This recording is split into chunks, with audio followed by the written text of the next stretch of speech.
Hey guys, welcome to what day is it? Day 4. This is the lesson for. Is it though? Hold on. Let me verify. Yes, day 4. Okay, so welcome to the lesson for day 4. Today we're going to do the final the final grammar warm up of the first section, and we're going to talk about finding the anchor for an article or for a piece of writing. Um, our grounding quote for the day is from Anthony Bourdain. Food is everything we are. It's an extension of nationalist feeling, ethnic feeling, your personal history, your province, your region, your tribe, your grandma, by Anthony Bourdain.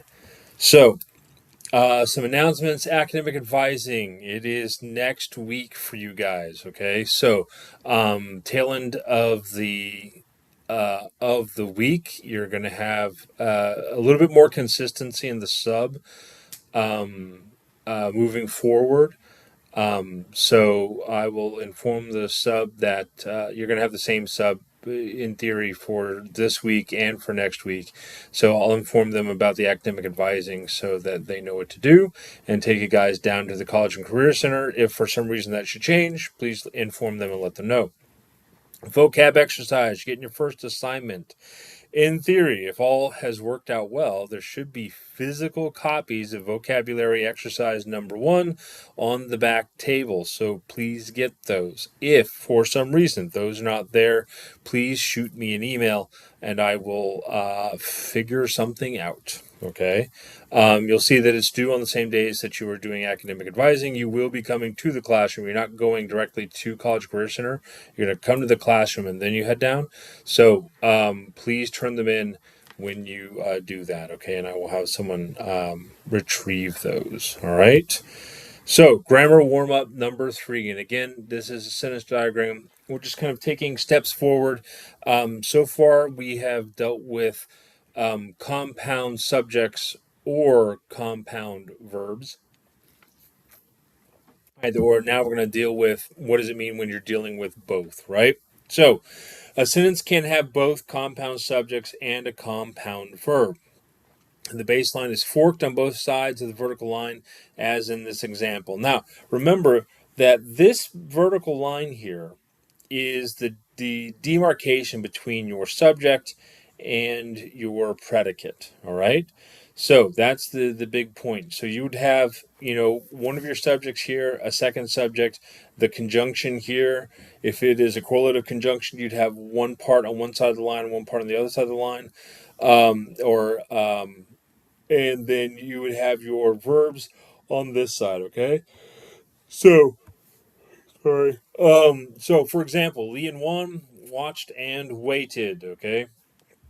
Lee and Juan are our compound subject. They're both performing the action, and they're actually, in fact, performing two actions, which gives us the compound predicate, compound verb. So, and the ands, as I'm pointing at the screen, but you can't see that. Sorry, let me use my pointer. The ands go within this demarcation here by the dotted line. Okay, so really straightforward. Um, Now, a compound subject or a compound predicate may have more than two parts. Draw as many parallel horizontal lines in the fork for that element as there are parts as shown here. So, yes, you can have a very complicated sentence that has a compound subject and a compound verb, right? That is still, is in essence, a simple sentence, all right?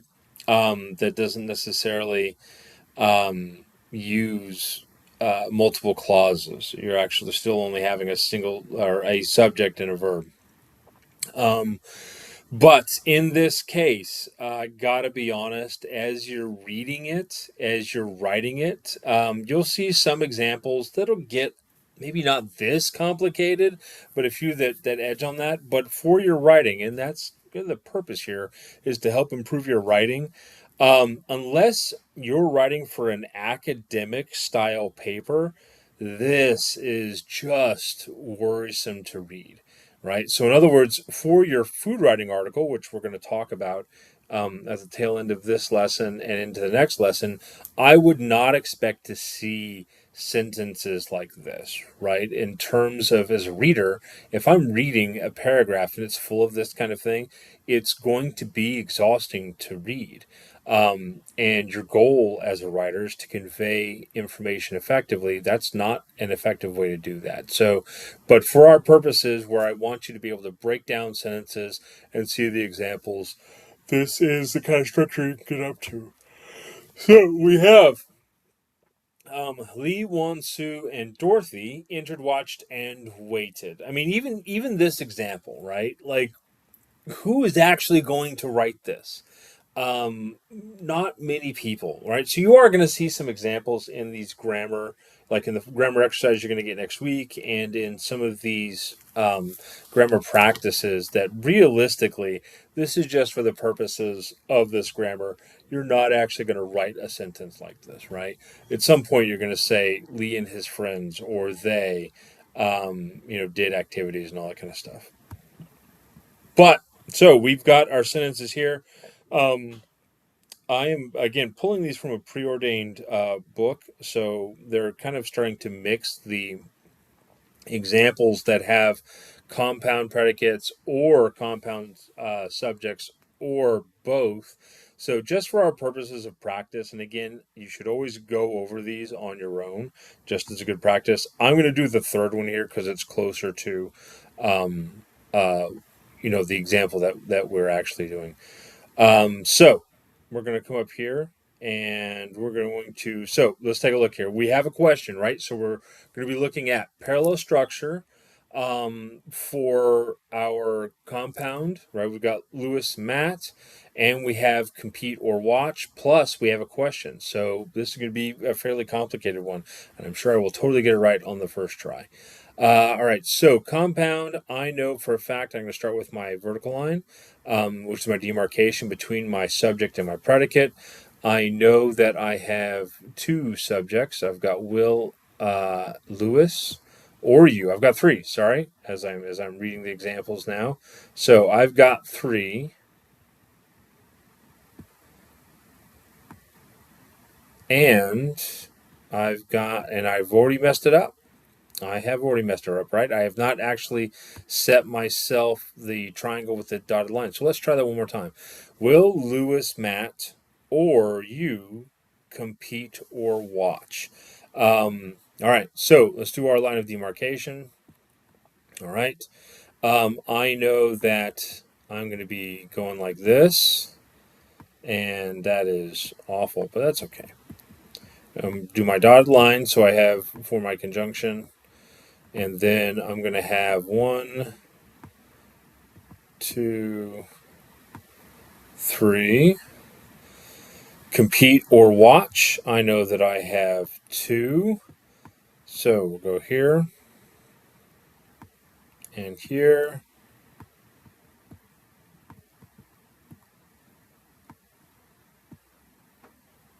And this is awful. I know. I know this looks awful, but let's be understanding. I'm working with a tough thing here. All right, so what do we got? We got a text box. So we're going to start with Lois,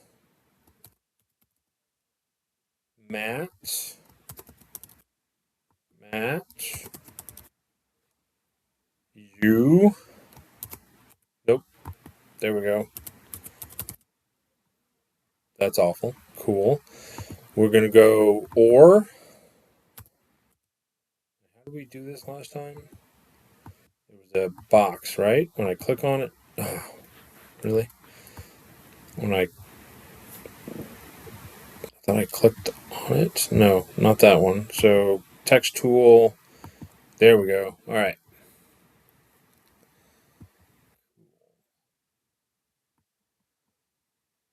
Or can I copy and paste? No, of course not. That makes sense. All right. I need another or for my back half here. Click off of that. Click on this one.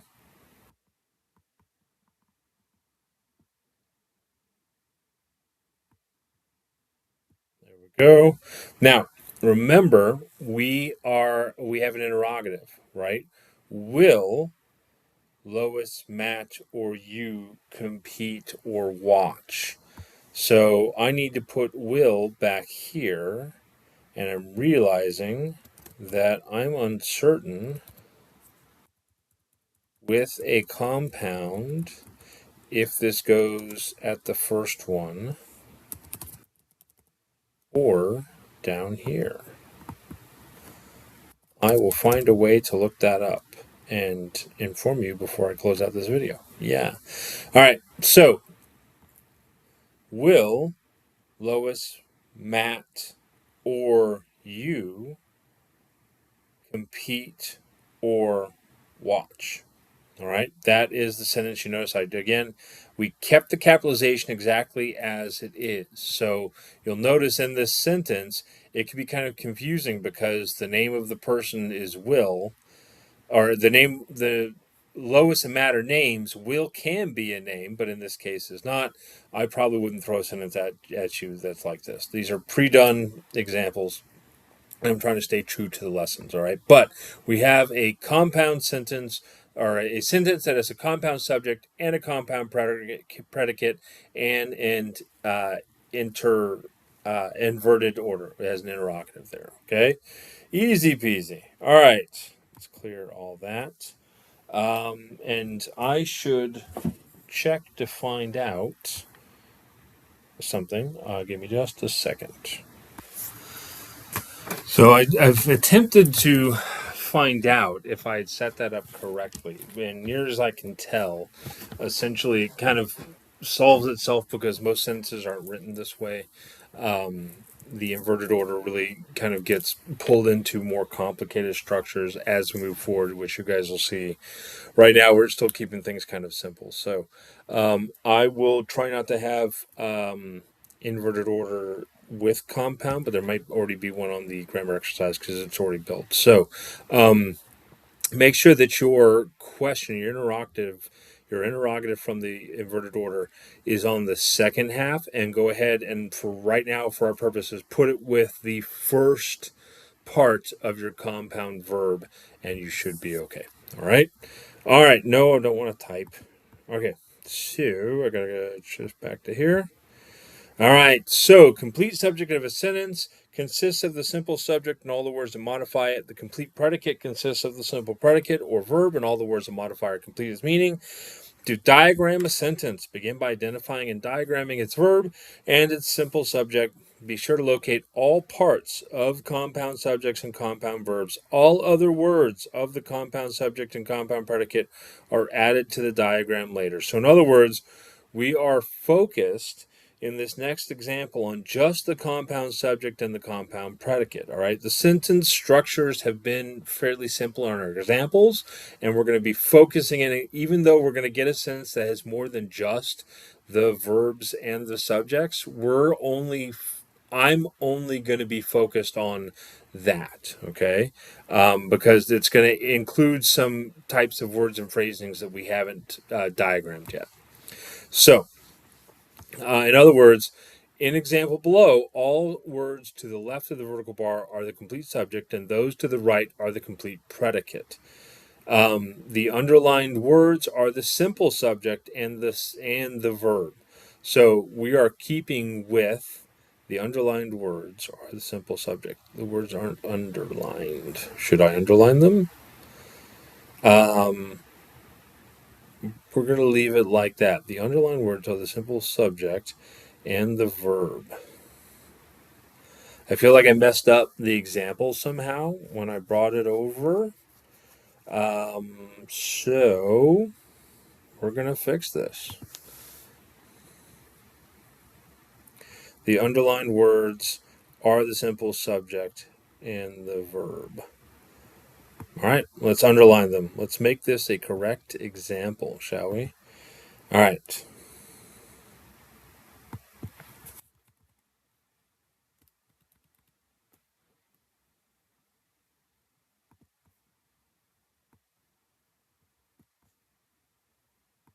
So there we go.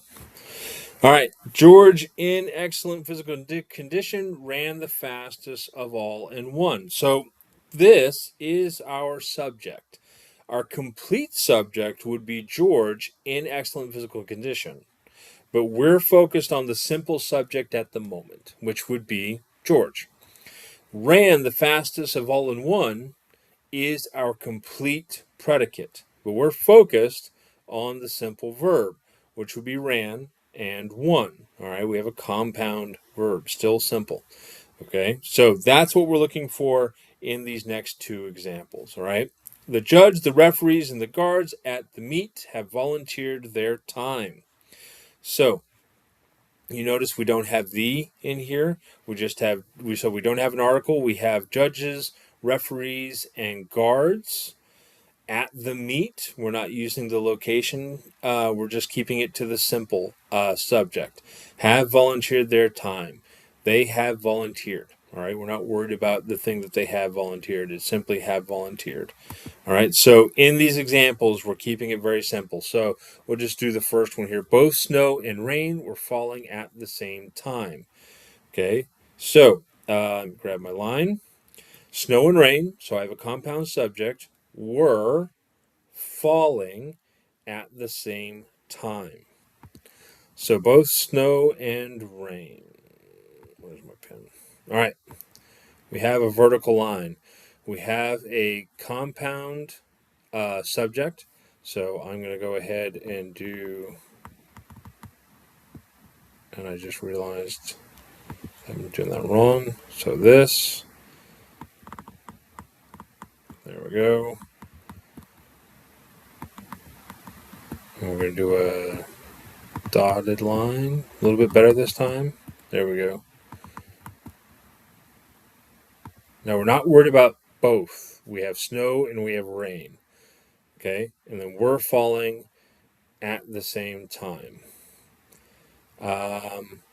So we just have we're falling. All right, so where is my text? Text tool. We have snow. We have rain. We have and realized I don't think I'm being consistent in my verticals, and I got to be honest, I don't think it matters. As long as it's in that spot, I don't care which direction it's facing. So you do you. And then we're falling. We're not worried about at the same time, so we're just going to write we're falling. Okay.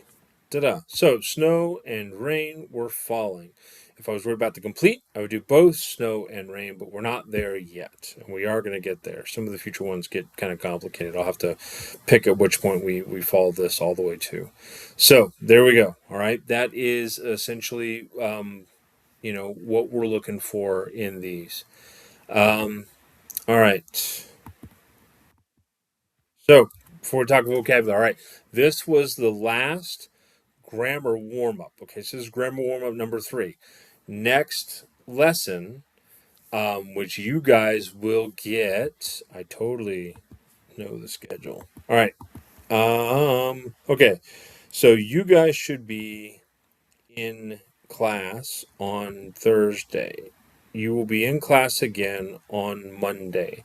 I haven't decided. You're only going to get one lesson next week, so I haven't decided if Monday will be a work day, and then 25 is the lesson, or vice versa. You're only getting one lesson next week, all right? So, but in that lesson, the grammar warm up will essentially be going over the grammar exercise.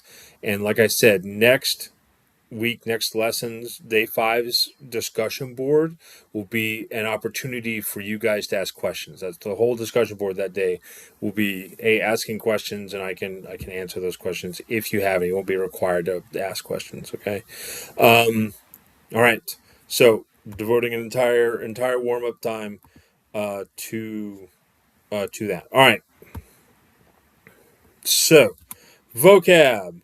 All right, so you have your first vocab exercise. Now, there should be physical sheets in the back of the room like this.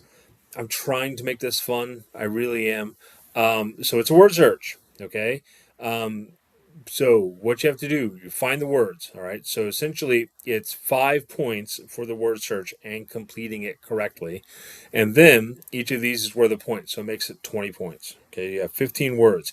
All of these words are from the three first articles that you read, and I put in the instructions here that some of the definitions can be found outside of Merriam-Webster. Like for instance, right, food shed. I don't think Merriam Webster actually has that. Now, I know for a fact that's in your articles, so you could write the explanation from there. Um, but let's see. I mean, I could be wrong. Let's see. Oh, no, I stand corrected. Geographic region produces food for a particular population center. Look at me. I'm wrong. But I wanted to give you guys some leeway because I wasn't certain that all of these words, but they're very specific. So I wasn't certain that all these words. So if you want to go outside Merriam-Webster, you can. But so you're going to do the word search. Okay. Find the words. I am fine with highlighting the word, right? Or doing the whole one line pencil thing or doing the circle thing. But please understand, I need to be able to differentiate that word. Like the problem with highlighting is if you use only one color and a lot of the words are linked up, then it just becomes this big yellow block, right? Whereas if you circle the thing or you write a line behind, in the word as a pencil mark or something like that, that's a little bit easier for me to see. Okay, then you're going to write a sentence using the definition. You're going to look it up. You're going to write a complete sentence just like normal. Please, everyone gets all the points this time. Please write a complete sentence. Locavores means, and then give me the definition, guys, with a period at the end and capitalization. You know the deal at this point. All right, this is due for you guys on the 27th of February. All right, vocab. First assign or second assignment because you had the paragraph responses. No, I have not graded those yet, and I'm about to be even further out of town than I have been at the moment. So I will try to get to those. All right, let's talk about finding an anchor. All right, so you may have asked at this point, why is this stuff food writing? I think I can collapse this out. Why is this stuff food writing? What makes it different from just, your average Amazon rating or Yelp review or anytime somebody has written about food? Um, and the core of it is that uh, we do write about food every day, but we don't consider absolutely everything everyone writes about food writing, right? In Twitter, 144 characters, right? Or maybe it's double that now. I can't remember. Um, just because somebody writes something on that platform about food, it's not always considered food writing. If I buy dried mangoes off Amazon, which I have done before, and they aren't that good because they come in the giant bags. I may write a review about that. That's not necessarily considered food writing. That's one person's take on this one thing. So, what makes it different, right? And that is an anchor of some type, which is the so what of your article. This grounds your writing so it doesn't drift either into a boring list of ingredients or to some random collection of descriptions. It answers the reader's biggest question: why does this matter? By linking the food to either history or culture or personal memory are the most common ones and the ones we're going to kind of talk about. But there are a lot of different varieties, right? You may be doing, food writing and examining. How much do you guys know about Ben's Chili Bowl, right? Ben's Chili Bowl is a local staple in DC, but it's also not just of the wards and of the neighborhoods, it is a point of social inflection, right? Where civil rights leaders have famously gone there. They've had a lot of interactions with police there and other things. It is so much more than just what it is. So when I'm writing about it, I may write about the history of Ben, or Ben's Chili Bowl, the restaurant, or the culture that surrounds it, or the first time that I ever ate there, when I took my kids there, and stuff like that. Right? These are the so what's of a piece of food writing, and really give that depth to an article, so it doesn't just read like a report. It doesn't just read like yet another school paper. With an anchor, you're writing a narrative, you're writing a story, right? If you're writing about sliced bread, um, cool. We've all had sliced bread, right? There's a whole aisle devoted to it at the store. And you could say that, Pepperidge Farm is great, but I like Mrs. Baird's, or I like, Wonder Bread. Awesome. 500 words on that. But if you actually take a moment and talk about how it's an example or some kind of symbol about wartime sacrifice, like in the article, right? That's something more. That's a narrative. That's a story. It has an anchor of some type, and it becomes more than just the sum of its parts. And that's what I want you guys to strive for, right? The anchor helps ground your intent in the writing. What is the purpose of the writing? What is it you want to convey to the reader? Because if there's no purpose, or to put it more succinctly, if your purpose is only to get a grade, cool. That's going to be some crap writing. I got to be honest, right? If you want it to do, and you'll get a grade, and I'll grade you on the rubric, and great. And there you go. Have a nice day. But if you want to do more, if you want to write more, if you want to be interested in the thing you write or have others interested in it, it needs some kind of grounding. So, if you want to think of it like some kind of equation, it kind of boils down to this. A sensory description in food writing helps bring someone into that moment, into that location, into that ingredient or that experience. Context and research, pardon me, excuse me, which we've already covered, right? You have to do some more research beyond just that moment. When you bring those two together, that will give you an anchor. So, for instance, right, and I think there's some other examples. We talked about prime. We'll talk about that in a second. All right. Let's say sensory description.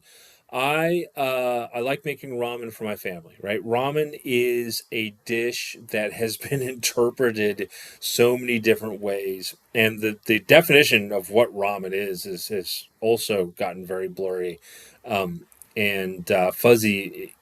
It's a bowl of noodles with broth and other ingredients, right? So I mean, there are definitions of chicken noodle soup. If you change out the noodles, that becomes ramen, right? Okay, so I'm eating a bowl of ramen, and I wonder about, when did ramen come to the United States? How many people eat at ramen restaurants, right? Like Jinya and stuff. How many people eat dried ramen?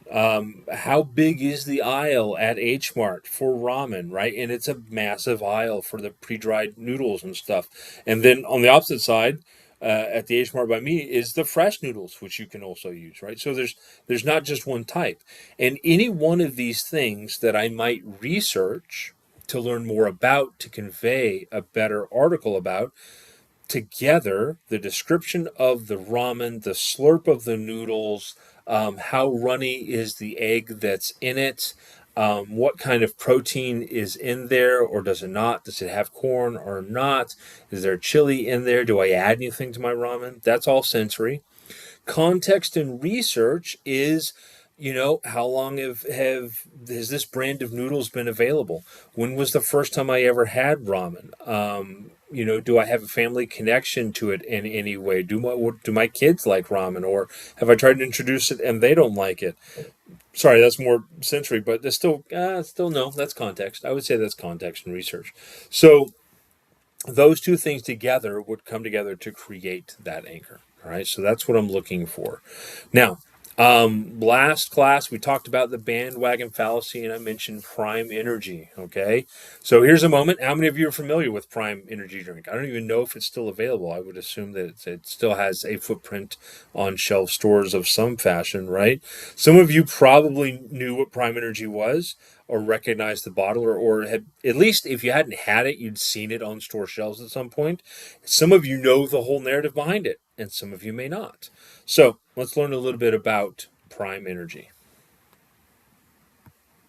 Can Prime Energy actually kill you? You see, Prime is currently being investigated by the FDA for having way too much caffeine and marketing towards children. The product has so much caffeine in it that it puts Red Bull to shame. So how much caffeine is actually dangerous? And how many primes would I need to drink to actually die? In each can of Prime Energy, there's exactly 200 milligrams of caffeine, which is 6 cans of Coca-Cola or nearly 2 Red Bulls, which may sound like a lot. But after doing some more research, the recommended maximum intake for caffeine in a day is 400 milligrams. And to be killed by drinking too much Prime, you would need to consume 10,000 milligrams of caffeine, or nearly 50 cans of Prime, which I guess answers the question.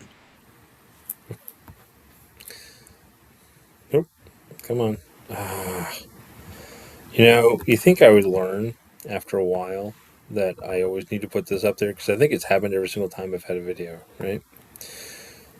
All right. So, Prime energy drink, tons of caffeine, couple of influencers put it out, YouTube type people, and it came under fire because of how much caffeine and stuff was investigated in some fashion, right? People thought it could kill you. This much caffeine, oh my gosh! But how do we write an informative article about that? So you've got some options here. Okay, now obviously, one aspect, you would want to go out and get some Prime Energy, right? Get a couple of cans or bottles, whatever it's served in, and taste it. How is it? Is it good? Is it actually tasty or anything like that? So that would be the sensory. You would want to draw someone into that moment where you're experiencing it. Is it your first time drinking it? Have you drank it all the time? Do all your friends drink it? Have they tried to convince you? Have you tried to convince others? Something of that nature. Then we shift into the context and the research, and you've got some options there when you bring that together with the sensory. So, potential anchors. Is Prime actually a good sports drink, or is it just a successful marketing experiment? It wouldn't be the first time that food really has just lasted on its own marketing, and it's not actually that good.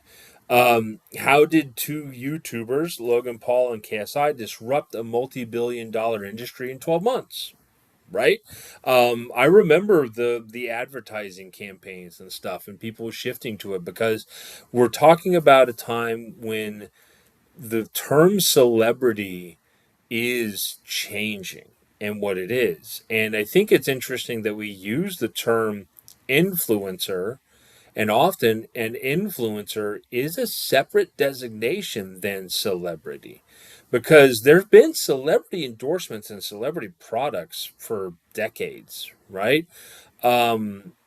It's one of those things. I'm trying to think of a good celebrity endorsement. We just had the Super Bowl, and we had a whole bunch of celebrities hawking stuff, but they weren't necessarily actually selling the things; they were just making good narratives. But anyways, before I fall down the rabbit hole, but an influencer is someone who has the attention of a large swath of a younger audience. They're able to command that attention for a purpose, to get likes, to purchase a product, to inform about things, right? And some of those things that they're used for are positive, and some of those things are used for negative, right? But in this case, we have influencers disrupting a multi-billion-dollar industry and taking it to companies like Coca-Cola and Pepsi and stuff like that. So how does that happen? Like, what does that look like? And is it sustainable? It's not about the drink. It's about the power of influence over generation spending habits.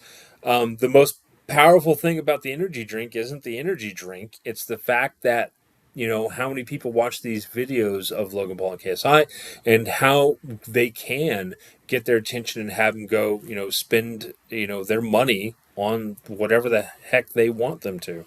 So these are three possible anchors for an article. You would start off and try to develop a question like this. No, go back. Develop a question like this. All right. Now, this may seem familiar to you in the fact that these are prompts. I didn't give you this prompt. This would be a prompt that you develop for yourself, a question you're trying to answer or ask or find out more about for yourself. Now, in terms of anchors, I want you to focus on three types. I really think that if you're able to focus in on these, it's going to benefit you. And these are really the most common ones in food writing in general. The outside of food writing, sports writing, and other types, there are a few others that kind of fall in there, but we're going to focus on our food aspect. So you have the historian. You are looking for the origins of a thing. Now, origin is interesting because products don't always become popular when they start. Sometimes they start and then down the road they become popular. So you could, when you're looking at the origins of a thing, be comparing, hey, here's it started in 1800 whatever, and it didn't really get popular until the 1920s or something like that, right? Or you could just straight up look on, here's the person that invented it, right? Coca-Cola was invented by a chemist or a pharmacist, and here is the person that put this together and created this flavor or something like that, right? For example, we have the history of Old Bay seasoning. If you're not familiar with Old Bay seasoning, Old Bay, which we live right by Maryland, all of you should be familiar with Old Bay seasoning. Old Bay is used on seafood a lot. It is a very salty, spicy, unique flavor of seasoning. There's often potato chips in our area that have it. You see it at a lot of restaurants that serve some kind of seafood. It is very popular in the Maryland area, not necessarily everywhere that serves seafood. Option B, the Scout. You are looking for a local spot or a trend or trying to get ahead of the wave of a whole bunch of people becoming interested in a thing, right? You're trying to identify the source of a trend or something that is popular, try to get at the core of why maybe it's popular or why you think it's going to become popular when it blows up. So you're reviewing a local spot, maybe a papuseria, right, where they make a dough type thing that has beans and cheese in it. It's like a stuffed tortilla. If you've not had them, you should totally go have pupusas. Pupusas are you can find them at a lot of grocery stores these days. Not ones with meat in them, but you can find them with like bean and cheese, and they're really tasty. But anyways, so a local restaurant, right, is the heart of the neighborhood. Everybody goes there. Everybody swings by. The old guys are talking about the sports on the front porch, all that kind of stuff. Why is it the heart of the neighborhood? What is it about this place that is amazing and all that kind of stuff? Or what is it that draws people to it? How long has it been there, right? And then we have the memory keeper. Okay. So, what is a connection to food, to tradition? Your family secret pho recipe is a link to Vietnam, or the way your grandmother made biscuits, or this one dish that was really popular with your friends when you were growing up. I remember, and my wife and I've talked about it several times. When we were teenagers, I think people still do it now. Kids still do it. It's called a walking taco, and you would take Fritos corn chips, and you would put Hormel. You would open up the bag, and you would pour Hormel chili in it, and then hot Hormel chili and cheese, and throw it in there when it was hot, and you would just eat it with a spoon.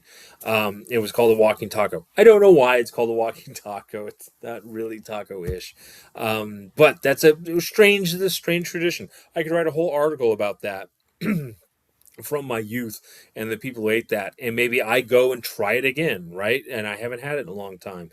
I can guarantee you right now, just the thought of that Fritos corn chips and Hormel chili would be so salty, and it would do awful things to me, right? But those kind of connections, that kind of writing, right? These are the three main options here. The historian, you're looking at the origins of a thing. The scout, you're trying to identify a local spot or a trend before it gets big, or identify why it got big. And then the memory keeper, some kind of connection to tradition, to history, to the past, something of yours. The memory keeper is honestly going to probably be pretty personal in some fashion, right? In its connections. All right, so Here's what I want you to do. Choose one of the first three articles that you have read this quarter. Determine what you think its anchor is, and then discuss this with the person next to you. In 5 minutes' time, we'll discuss your thoughts as a class. Again, this is a video, so you would pause the video. I'm not going to sit here and play an entire 5-minute video. But I do want you to take a sec after you watch this and talk to somebody next to you and discuss this, okay? Of the articles, what do you think, pick one, what do you think the anchor is? What do you think the author was trying to convey?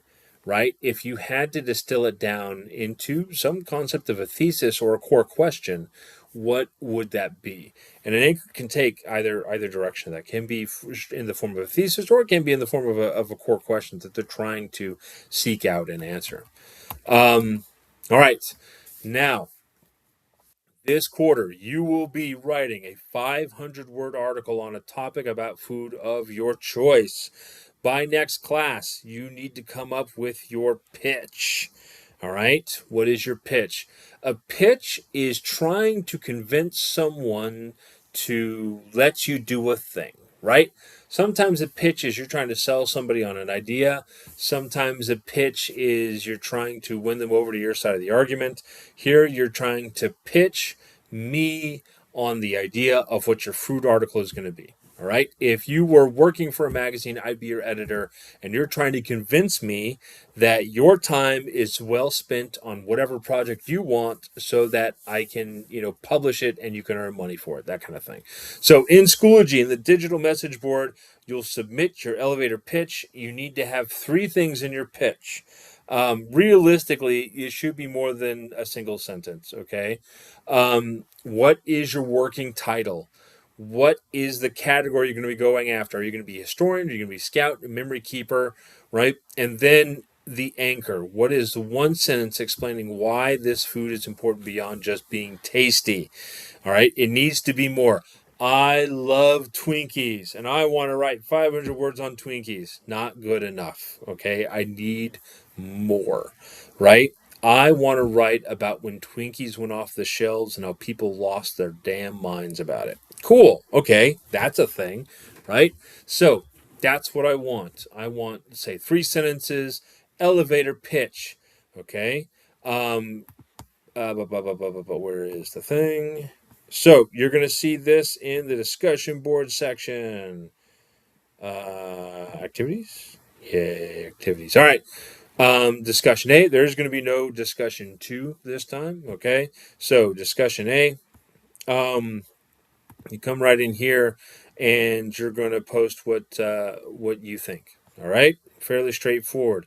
Now, next class, I am going to publish this guy, the food writing handout. Okay, so we'll talk about that in the next video, what that looks like. But you need to have your topic picked out by the next lesson. Now, you'll notice, actually, I only see you guys. I would have seen you on Thursday, right? So that means by Monday. We'll call it Monday. You got to have your idea, your pitch. Put your pitch in the discussion board, all right, of what it's going to be. And I'm going to be with very little connection this week because I'm actually out of town doing a thing, but I will try to devote some time to looking at your guys' pitches, okay, and give some commentary and some feedback to help benefit you guys. All right, that is what I have. Sorry, habit. I know I'm not